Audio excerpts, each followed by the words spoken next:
Coming to you from BRIC House in downtown Brooklyn, this is 112BK. On the show today, the author of a timely new book about corruption in world soccer, uncovered in Brooklyn. The New York State lawsuit against the Trump Foundation, plus a decidedly Brooklyn dance performance at King's Theater. Hi, and welcome to the show. I'm Ashley Ford, joined in the studio by producer Ross Tuttle. Hello, Ross. Hello, Ashley. Can I wish you a happy Juneteenth? You may. Happy Juneteenth. Thank you. I wonder, Ashley, can I ask you a question now? Yes, ask me a question. Do you think Juneteenth will ever become a national holiday? You know, I do. I think that, like most things in America, it will happen once everybody else is like, who cares? Which I think everybody else is now. So I think it could be. Under this administration, though, maybe not. Not going to happen. But I have anytime hope for the soon. future. You do? Okay. I do. Can I change the subject? Change the subject, Ross. Rather abruptly. I know this topic is something maybe you're a little uninterested in, but I think that puts you in the minority since, I don't know, half the world right now is watching the World Cup. I think you underestimate my feelings about soccer, but that's okay. They're growing. They're growing. They're growing. Yeah. I understand. Football. Sorry, Shireen tells us it's football. So in a minute, we're going to talk to an investigative reporter at Buzzfeed, Ken Bensinger, who has a timely new book out. It's called Red Card: How the U.S. Blew the Whistle on the World's Biggest Sports Scandal. But when he's talking about the U.S. in that subtitle, in many ways, he is talking about Brooklyn. Is he? Well, that's what I like to think, because it was the Eastern District of New York U.S. Attorney's Office here in Brooklyn that was working on uncovering the case and investigating and prosecuting. But to tell us more, we have Ken Bensinger joining us via Skype from Los Angeles. Ken, are you there? I'm here. All right. Welcome to the show. Thank you for having me. Thanks. Since this is my interest in bringing you on, I get to ask the first question. Yes, you do. So the Southern District of New York is the one that gets most of the attention when we talk about U.S. Attorney's offices in New York City.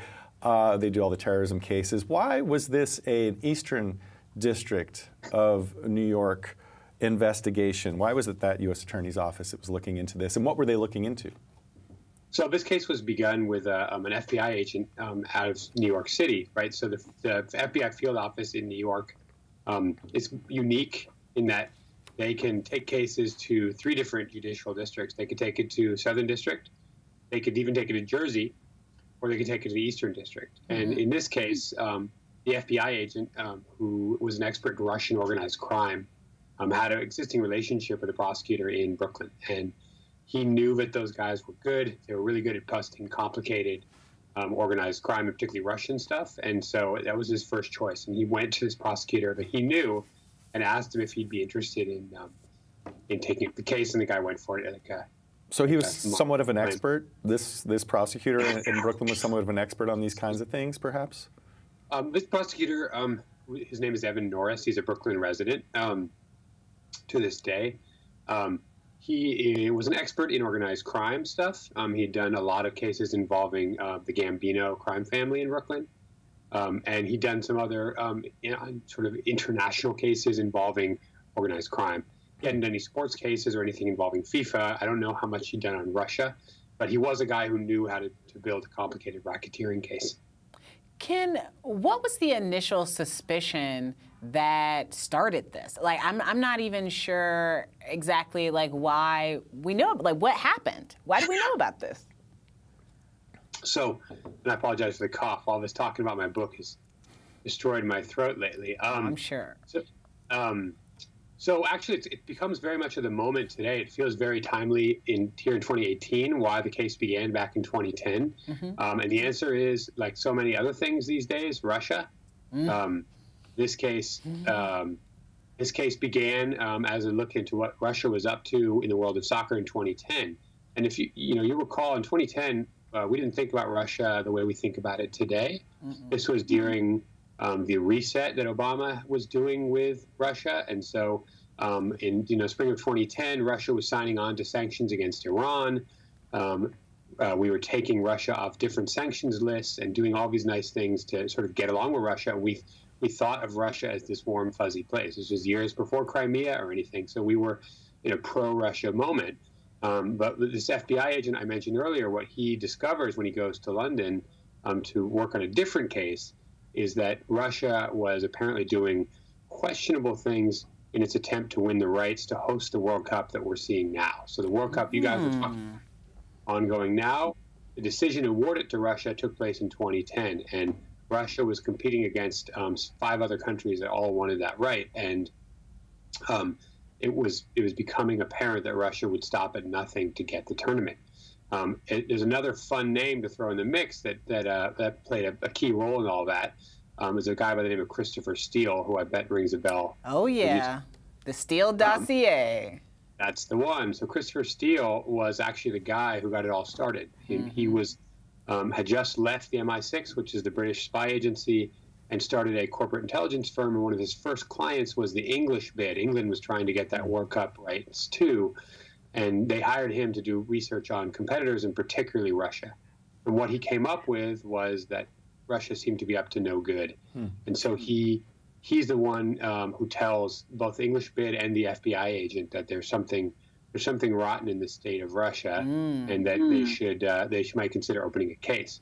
Now, this agent, who I think may have, just to touch on Brooklyn, may have grown up in Brooklyn, certainly a New Yorker from birth, had never really heard of FIFA, or at least had never really thought much about FIFA, certainly never considered a case against it, but he was very intrigued in the Russia angle, had been looking for cases to bring against Russian oligarchs and that sort of thing. And so that's what he brought back to that prosecutor, Evan Norris, that we were talking about. Wow. And so, Ken, sorry, we're almost out of time, but just real quick, if you can give us sort of kind of the summation of what then transpired, who was prosecuted, what came out of this case, because it ended up turning its focus away from Russia, right, and looking more at U.S. activities and people connected to local or to this this continent's soccer. Great. That's right. So it went quickly in a different direction when they grabbed another New Yorker. In 2011, they flipped the IRS got involved and helped flip an American by the name of Chuck Blazer, who grew up in Queens and lived in the Trump Tower of all places, and got him to flip and cooperate. He was the most powerful American soccer official probably ever. He was also someone who didn't believe in paying taxes, and they busted him because he hadn't filed taxes in decades. And so he cooperated with investigation, wore a wire, and taught these guys everything they need to know about how soccer operated and how corrupt it was. That led to a series more busts of people, secret busts, to get more cooperators, tapes, wire recordings being made of everyone, all kinds of documents coming forward, and finally it culminates in May 2015 with the 6 a.m. arrests in Zurich of all these officials in this massive operation that culminated there. Huge world news. You may recall it was front page for days and days and days. It was the only thing people were talking about, and it was this huge stain on FIFA and sort of a shock to the sport. It led to the resignation of the president of FIFA. It led to multiple indictments and arrests and ultimately convictions, and was completely sort of changed the face of the entire sport. You know, Ken, if anybody had told me football and FIFA was this dramatic, I might have signed up a long time ago to pay attention. Thanks for doing this, sir. It would have been. It was in Brooklyn. It was fantastic. It was in November and December, and it was right out of a gangster movie, including a defendant who made a throat-slitting gesture twice in the courtroom to a Oh witness. my gosh! Amazing. Wow. Well, so the book is called Red Card: How the U.S. Blew the Whistle on the World's Biggest Sports Scandal. Thanks again, Ken. Thanks for having me. Coming up, a conversation with a local journalist about the Attorney General's recently announced lawsuit against the Trump Foundation. Don't go away.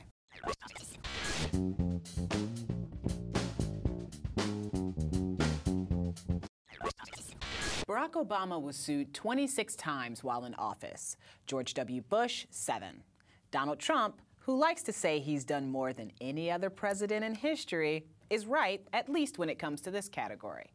During his presidency, he's had to defend more than 100 lawsuits, actually closer to 150. And that's not to mention the 1,000+ suits before inhabiting the Oval Office. Well, the latest comes from the acting Attorney General of New York, and the suit is against the Trump Foundation, the nominal charitable nonprofit organization that the AG's office alleges was working to profit the president and his campaign. To tell us more about this, we're joined by Brooklyn Patch reporter Noah Manskar, who's been covering the story. Noah, welcome to 112BK. Thank you so much. Pleasure to be here. Thank you for being here. Can you first tell us a little bit about Patch? Because you guys cover a range of issues. Everything from this waitress just told somebody to spit in my food to these more, political, topical issues. Yeah, so Patch is actually a nationwide network of hyperlocal news websites. It started roughly 10 years ago, opened up or expanded in New York City a couple years ago, and we've been growing since then. So we aim to cover community-based issues, hyperlocal stories that have people talking in their neighborhoods.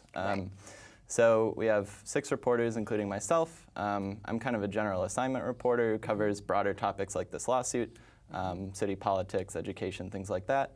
But the other 5 have specific geographic areas that they cover. So we have a couple in Manhattan, a couple in Brooklyn, and 1 in Queens. So we're trying to do that and fill kind of the hole in hyperlocal news that's kind of grown, especially since DNA Info and Gotham has shut down. Gotham has been resurrected, obviously, but yeah, that's our mission, and we're hoping to let more people know that we're there. Yeah, absolutely. So can you just start by telling me, with this particular situation, this particular article, what is this lawsuit about? Sure. So it's a pretty lengthy petition, 41 pages, filed by Barbara Underwood, who's the Attorney General, for the past month or so. So there's basically 3 prongs to it. The first was that the Trump Foundation was a shell. The petition calls it an empty shell that was used by now President Trump to make payments to various entities, to settle lawsuits in some cases, that he also used to benefit his presidential campaign.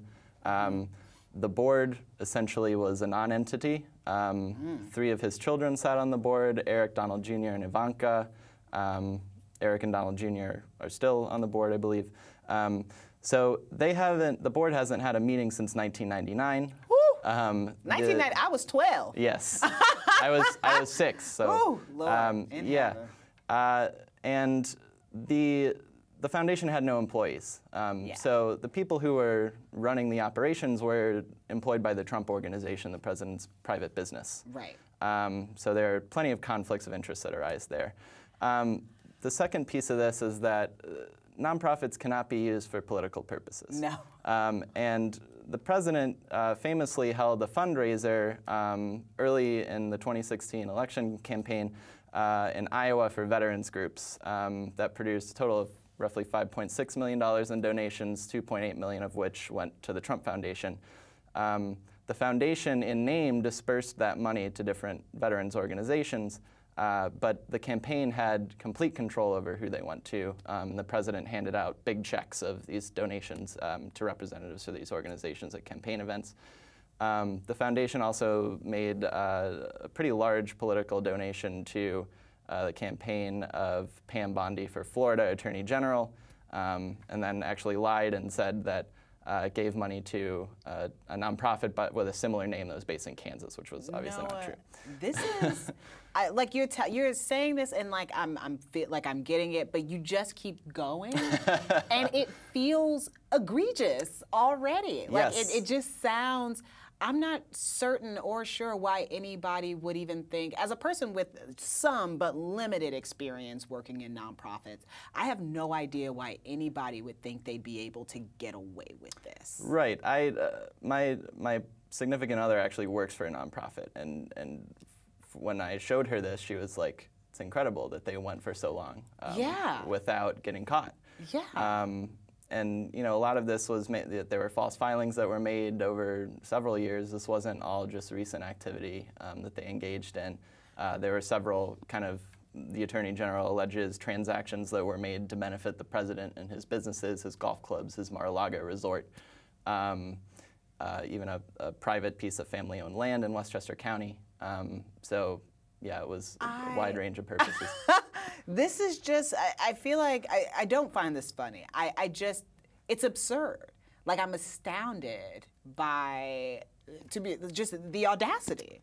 It seems to an absurd level. Or is this, can you just answer me this, is this something that companies try all the time at this level? That's hard to say, but so I actually read recently, you all pointed me to it actually, a CNN piece by the prosecutor, former prosecutor in the Attorney General's office who handled the famous Trump University case. Yes. And he was saying that if any other individual who was not a public figure engaged in this sort of behavior with his or her nonprofit organization, it wouldn't even be a question. Yeah. That there would be a settlement, somebody would be held to account for this. Right. So my general impression is that regardless, I think most nonprofits try to follow the law. They try really hard with the limited resources that they have. Right. But some, do something as don't. egregious as this. Yes. Do you think he'll attempt to settle? Well, the president says that he's said very adamantly that he will not settle the case. But that really doesn't give us any indication. Yeah, it doesn't mean anything. So he said the same thing about Trump University. Yeah. And he settled for a rather large amount, $25 million. $25 million, absolutely. And sometimes legal stances can soften as cases proceed and evidence mounts. Another factor here is that the Attorney General has referred some of this conduct to the Internal Revenue Service and the Federal Election Commission. So pursuant to those investigations, there's also a chance of federal criminal violations here. So if that's the case, if that happens, and I think this is what a lot of people want to know, is there a chance that anybody will actually be held accountable for what happened at the Trump Foundation? Like, is there a chance that that would happen? And also, if that happens, is jail time part of it? Well, based on this petition, this is a civil issue. So based solely on this, jail time would not be a part of the conversation. Right. But Attorney General Underwood and before her, Attorney General Schneiderman, who resigned, of course, after allegations that he abused several women, they've been really aggressive in taking on the Trump administration. So as far as I'm concerned, and from what I see, the Attorney General's office, I think, is going to be resolute in getting some sort of judgment in their favor, holding the Trump Foundation, the president to account in this case. Right. Why is this lawsuit in this jurisdiction? The Trump organization, the president's private business, is headquartered in New York City. Right. The foundation similarly was headquartered in New York. They had a Long Island accountant prepare their tax forms. And the Attorney General has jurisdiction over the laws that govern how charities operate in the state. So these are state laws that the Attorney General was concerned with. The Washington Post in 2016 published a lot of the contents of this petition, this lawsuit, which sparked the investigation. Attorney General Schneiderman at the time believed apparently that there had been violations of those charities laws. So that's what the office started looking at, those laws that govern how charities operate in New York. So what do you think we're going to be looking at over the next several months when it comes to this case? Well, I think in the immediate future, we're going to be looking at responses that attorneys for the Trump Foundation will file in the lawsuit. Civil cases can go on for a long time. Criminal cases can too. So it could be a few years before this finally gets resolved. But I think there's a possibility, I would imagine, that more revelations might come in court papers as the Attorney General is responding to kind of the Trump Foundation's defense of itself. Right. There may be more evidence that is filed in court. And also, as I mentioned, there's a possibility of federal investigations into some of the same conduct because there are federal laws that govern it too. In the meantime, will Trump Foundation be able to operate as normal? Well, I don't know how much the Trump Foundation is operating currently. You're right. You're right. Yeah. You're absolutely right. The president, or at least through his spokespeople, he wanted to dissolve the foundation toward the end of 2016 before he took office. Right. He wasn't able to do that because this investigation was proceeding. Right. And part of what the Attorney General is actually aiming to do is dissolve the foundation. Right. In addition to seeking close to $3 million in restitution from various folks here. Well, Noah, thank you so much for this. Thank you for writing the piece. Thanks for coming on and talking with us about it today. Thank you so much.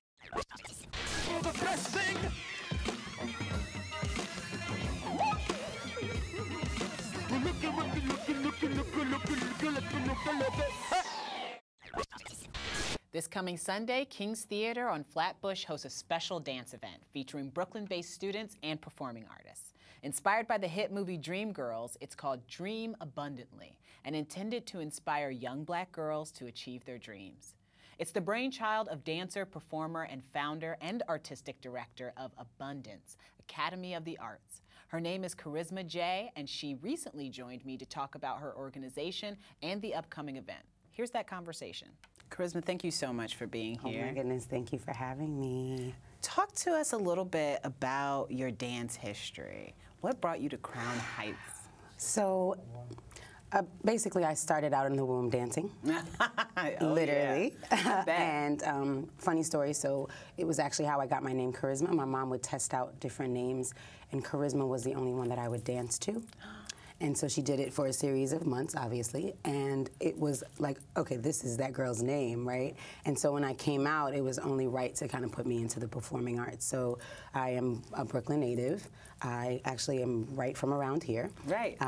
Went to LaGuardia High School for dance, went to NYU, studied with Ron Brown, you know, so it was only right in that kind of give back mission to bring back to Brooklyn what I love so much and have been doing for so long. My goodness, you are, I mean, doesn't just sound like a dancer through and through. You are Brooklyn through I'm and Brooklyn. through. No. Like, so my makeup bag says Brooklyn is my borough. Like, it's Brooklyn. Like, that's it. I love that. I love that. When you reflect on 5 years since founding the company, 5 years, how does that feel? Well, there's a power in 5, right? And as we approach 5, I'm like, whoa. To see this seed grow and have, literally to see this dream that I had. I started teaching when I was 10 years old, and so my knack was always with the babies. And there's always been sort of a connection to them because they, to me, are where I see hope. You know, I would have those dragged Saturday mornings where I have to get up and go teach while other, you know, friends of mine are out hanging out at day parties or whatever before there were day parties, and I'm like, oh man, like why can't I just be right? Exactly. And then I get there and they're like, hi, Miss Karisma, and I was so excited, and I was, you know, and I'm like, oh, this is why I do what I do, right? Because then it keeps me younger. I actually did a study. I was watching a study from this village in Asia where they live very long, and they asked the people, the elders, like, why do you live so long? And one of the main reasons is that they keep young people around them. Oh, and I was like, there it is. So I'm getting ready to be 120. Yeah.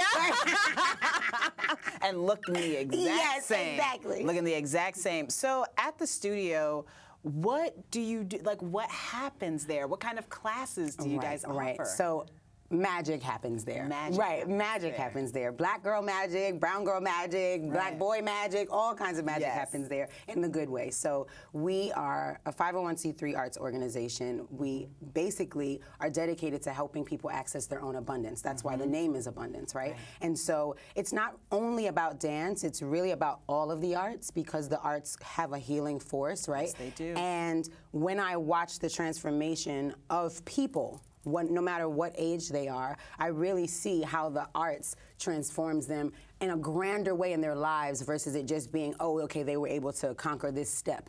You know, or conquer that song. It's like, whoa, you are now the valedictorian in your high school graduation, or you got married, or you know, it's like to see all of these different things. I mean, I've even seen people heal, literally, like walk in there in the middle of radiation or chemo. And the other day, one of my clients was walking by the window, full head of hair. She's like, hey, girl. I was like, hey, oh, wow. Right, abundance. That's abundance. I love that. I love that, and I love, you know, that you talk about.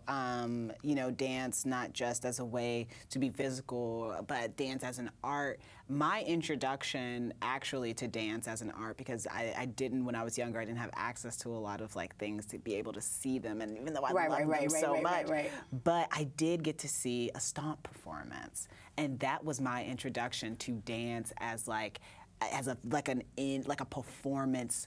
Awesome.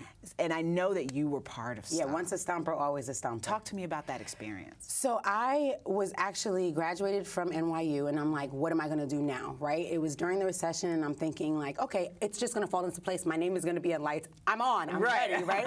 And then about a year or so into just auditioning for different Broadway shows and getting cut at the end or the final callback, I was just like, what do I do, what do I do? And I actually started saying abundance affirmations and bringing abundance into me, right? So I say these affirmations, I start doing an abundance dance, and in the midst of me feeling like, is this really gonna work? Or like, what's these affirmations about? I had a stomp audition.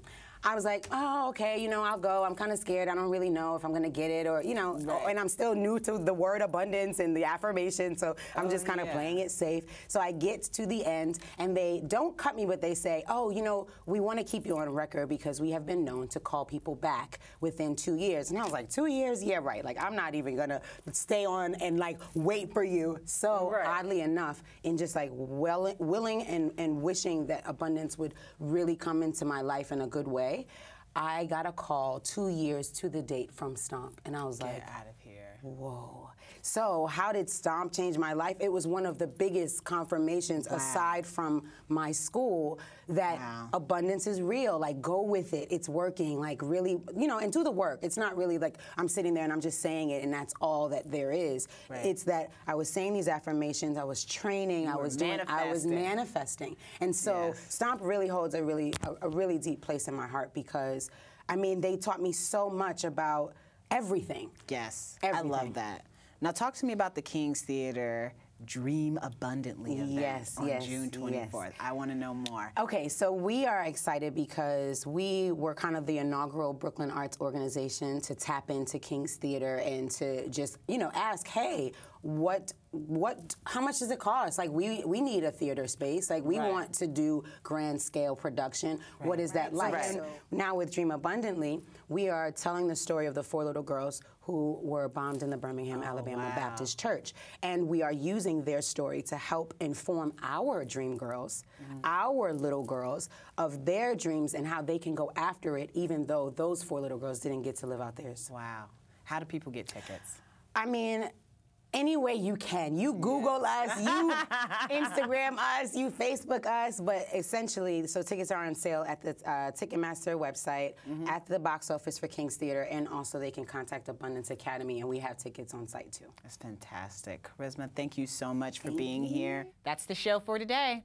Tomorrow we'll be back with Zephyr Teachout, who's vying to become New York's Attorney General, and a lawyer who says he was barred from his Brooklyn synagogue because of his work with a Muslim American advocacy group. Hope you can join us.